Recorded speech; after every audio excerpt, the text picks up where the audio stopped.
Hello everyone. आज हम discuss करने वाले हैं जम्मू एंड कश्मीर और लद्दाख का मैप। इसमें सबसे इंपॉर्टेंट डिस्कशन आज हमारा गिलगित बल्तिस्तान का जो असेंबली इलेक्शन होने वाला है उसके बारे में है।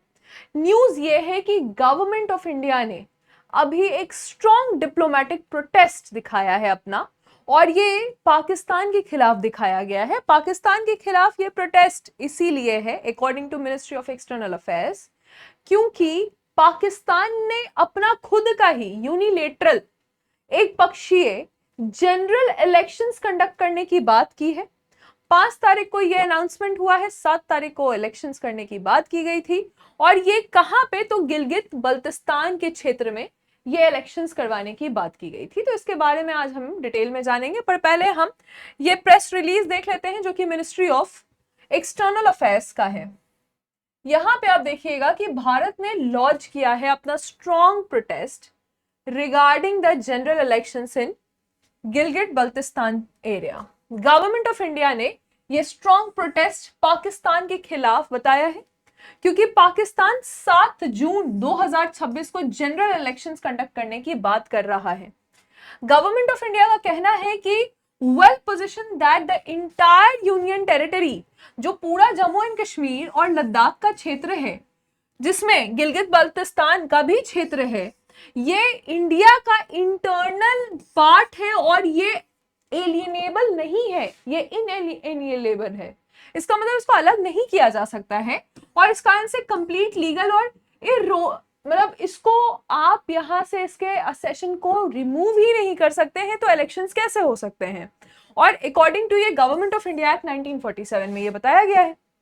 गवर्नमेंट ने फर्दर एम्फसाइज किया है कि Pakistan can not make the mask underlying issue to grave human rights. यहाँ पे यहाँ के मानवाधिकार का भी वायलेशन हो रहा है, पॉलिटिकल रिप्रेशन हो रहे हैं, इकोनॉमिक एक्सप्लॉयटेशन है, और यहाँ के लोगों को फ्रीडम भी नहीं दिया जा रहा है क्योंकि ये इलीगली ऑक्यूपाइड एरिया है। गवर्नमेंट ऑफ इंडिया का कहना है कि इस तरह के कोई भी अटेम्प्ट जो पाकिस्तान के द्वारा लगाए जा रहे हैं इन मेजर एरियाज में, पाकिस्तान इलीगल ऑक्यूपेशन कर रहा है, और इस तरह के एक्शंस के जो फैक्ट्स है वो can not hide the fact that Pakistan illegally remain the possession of Indian territory. यानी हमारा कहना है कि इनको ये विकेट कर देना चाहिए और ये इलीगली पाकिस्तान के द्वारा कैप्चर्ड है। तो सबसे पहले हम जानेंगे गिलगित बल्तिस्तान, ये क्षेत्र आप देख रहे हैं, इसके बारे में। इसको हम फॉर्मली नॉर्दर्न एरियाज कहते हैं। हमारे लिए ये नॉर्दर्न एरियाज हैं, राइट, जिसपे पाकिस्तान का इलीगली पाकिस्तान ने ऑक्यूपाई किया हुआ है। ये स्ट्रैटेजी के पॉइंट ऑफ व्यू से, माउंटेन के फ्रंटियर रीजन के हिसाब से नॉर्दर्न मोस्ट पोर्शन है हमारे अनडिवाइडेड कश्मीर का। ये एरिया जिसको लेकर इतना कॉन्फ्लिक्ट है, इसका ज्योग्राफिकल एरिया कितना है, 72,496 स्क्वायर किलोमीटर का ये एरिया है, राइट। 72,500 स्क्वायर किलोमीटर के लगभग का ये एरिया है, और ये एक लैंड ब्रिज बनाता है। हमारे लिए जरूरी इसीलिए है क्योंकि ये एक तरह से लैंड ब्रिज बनाता है। आप देखिएगा कि सेंट्रल एशिया, साउथ एशिया और साउथ ईस्ट एशिया, है ना, इन सबके बीच में ये एक लैंड ब्रिज बना रहा है। अब इसका जो नॉर्दर्न पोर्शन है, ठीक है, इसका जो नॉर्दर्न पोर्शन है ये कौन से लाइन का है? नॉर्दर्न पोर्शन ये वाखान कॉरिडोर ऑफ अफगानिस्तान है, ठीक है, वाखान कॉरिडोर ऑफ अफगानिस्तान, है ना। इसका नॉर्थ पोर्शन, यहां पे हम वाखान कॉरिडोर देख रहे हैं of Afghanistan. Map is very important. उसके बाद इसका जो ईस्ट और नॉर्थ ईस्ट का पोर्शन है, यहां पे ईस्ट और नॉर्थ ईस्ट के पोर्शन में जिनजियांग है, जो कि चाइना का ऑटोनॉमस प्रोविंस है, जिनजियांग है, और ये जिनजियांग ऑफ चाइना, ये चाइना का ऑटोनॉमस एरिया है, और ये इसके नॉर्थ ईस्ट सेक्शन में देखने को मिलता है। अब इसका वेस्ट वाला जो पोर्शन है, ये वाला जो पोर्शन है, यहां पे आप देखिएगा कि यहां पाकिस्तान है, और पाकिस्तान का खैबर पख्तूनवा का प्रोविंस है, राइट। तो अगर हम इसके वेस्ट में देखेंगे, इस पोर्शन के अगर हम यहां पे वेस्ट में देख रहे हैं, तो वेस्ट में खैबर पख्तूनवा का प्रोविंस है, राइट, खैबर पख्तूनवा, इसको ध्यान रखेंगे। उसके बाद अगर हम इसके साउथ वाले पोर्शन में देखते हैं, तो ये ज्वाइनिंग पाकिस्तान एडमिनिस्ट्रेशन विद आजाद कश्मीर, तो ये आजाद कश्मीर का पार्ट है। यहाँ पे इसके साउथ में यहाँ पे आपको दिख रहा है, ये हमारा आजाद कश्मीर है, राइट। ये है इसका पूरा मैप। अब आपको पता है कि जो हिस्टोरिकल रॉक क्रेविंग है, जो कि आज से 2000 बीसी के समय का है, उसके हिसाब से यहाँ पे सिल्क रोड क्रॉस करता था। यहाँ पे बुद्धिज्म काफी ज्यादा प्रेवलेंट भी था और शाही डायनेस्टी का रूल था। तो हिस्ट्री कहता है कि यहाँ पे रूल जो है वो शाही डायनेस्टी का था एक टाइम पे, और कई सारे रॉक काफ्स हमको मिले हैं जो कि 2000 बीसी के समय के रॉक काफ्स भी हमको इस क्षेत्र में मिले हैं, जिसमें सिल्क रूट पता चलता है कि यहाँ से सिल्क रूट जाता है। फिर अगर हम इसको थोड़ा सा और इसका टाइमलाइन समझने की कोशिश करें, जिसमें हमने 2000 बीसी में यहाँ पे बात की कि हमको वहां उस समय के रॉक कार्विंग मिल रहे हैं। उसके बाद हमने बात किया कि यहाँ पे सिल्क रूट भी जाता है। फिर हमने बात की कि सिल्क रूट के साथ साथ यहाँ पे बुद्धिज्म काफी प्रेवलेंट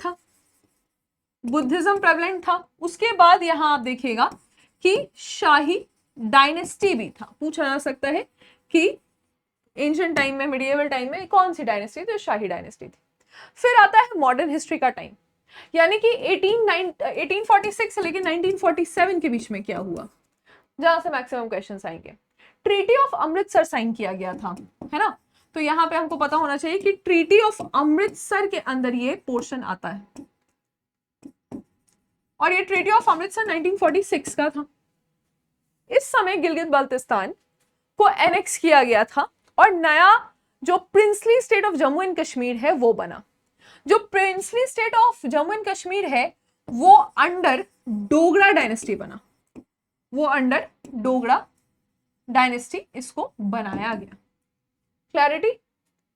अब यहाँ पे आप देखिएगा कि बाद में जाकर काउंटर रशियन जो रशिया एक्सपैंड कर रही थी, एक्सपेंशन हो रहा था उसका, सेंट्रल एशिया से एक्सपैंड हो रहा था, तो ब्रिटिश ने लीज कर दिया ये गिलगिट के फ्रैक्शन को महाराजा को, और ये महाराजा 1889 के समय में महाराजा को ये लीज पे दिया गया।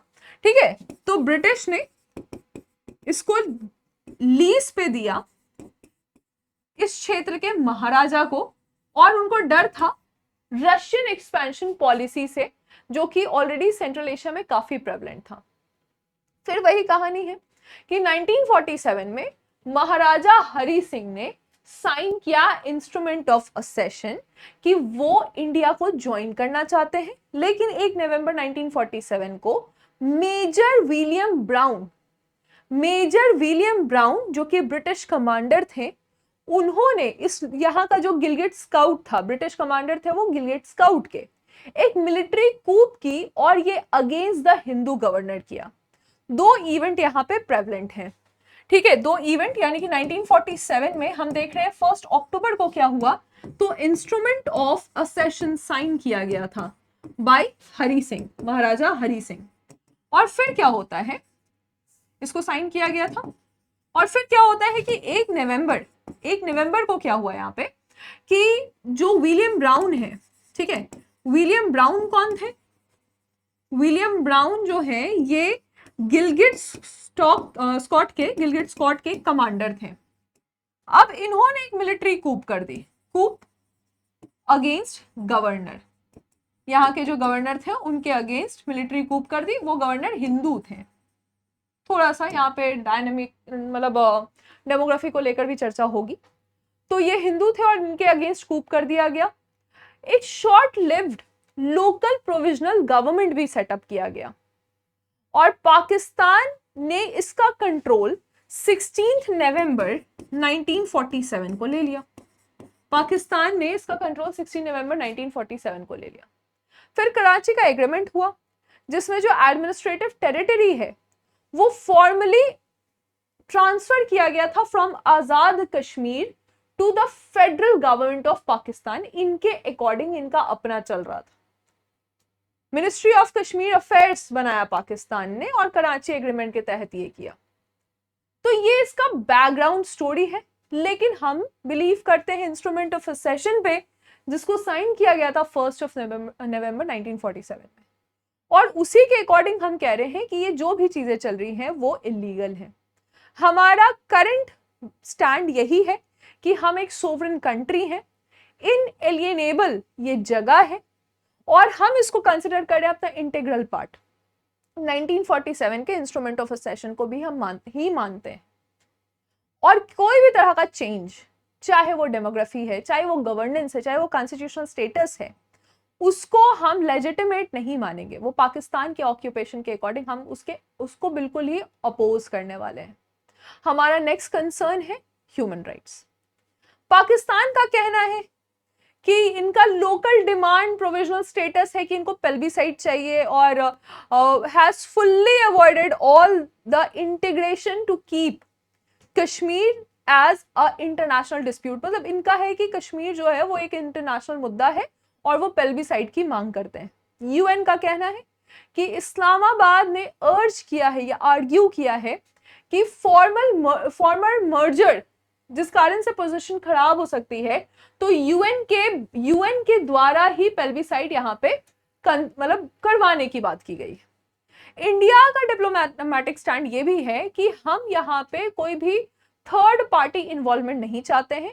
पाकिस्तान के साथ ऑलरेडी हमारे डिप्लोमेटिक रिलेशंस खत्म हो चुके हैं, हम अपने डेटरेंस को छोड़ के कंप्लायंस में आ चुके हैं। यही चीज आपको इंडस वाटर ट्रीटी में भी देखने को मिलता है, जहां पे इंडस, चिनाब, झेलम की नदियां, जो कि पाकिस्तान मतलब उसका पानी वाज सेड कि Pakistan will use it, but we are making dams on it, और हमने कहा है कि जहां खून बहेगा वहां पानी नहीं बहेगा, राइट? तो डेटरेंस से अब हम मूव कर चुके हैं कंप्लायंस की तरफ, और हम इस तरह के कोई भी जनरल इलेक्शंस की जहां यहाँ बात की जा रही है उसको नहीं मानते हैं।